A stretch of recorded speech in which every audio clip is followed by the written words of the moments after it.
Toka nje bwana. Wewe nisikilize wewe. Nisikize, au sio? Huo ulemavu wako usikupe sifa, au sio? Ulemavu wako usikupe sifa wa kunifanya mimi kuninyonya hadi damu. Kwa sababu haiwezekani mimi natoka zangu shule nimechoka, au sio? Nishagombana na walimu kina walimu Mdeme, kina walimu Choi, wote nishagombana nao kule, au sio? Leo hii unarudia hapa nyumbani kaka, hii njia na nyuma. Kwa hiyo wewe unataka nini? Haya, nina maziwa, kamua sasa unyonye.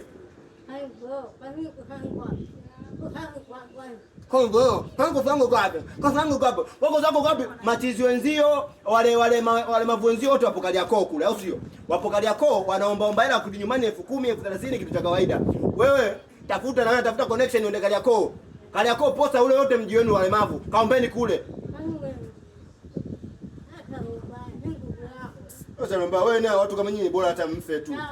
Yaani wanakufa wazima, wanakufa kina John Pombe Magufuli, marais, mnabaki kama nyinyi masukule. Si mfe tu. Hebu toka kwanza bwana wewe toka. Umbwa nini wewe? Yaani mimi nakwambiaje? Sasa hivi ndio mwendo wao. Mimi nikitoka shule nikirudi hapa, kwa dege zako hamna kunilalamikia njaa. Utajua mwenyewe njaa yako kanduka imaliza.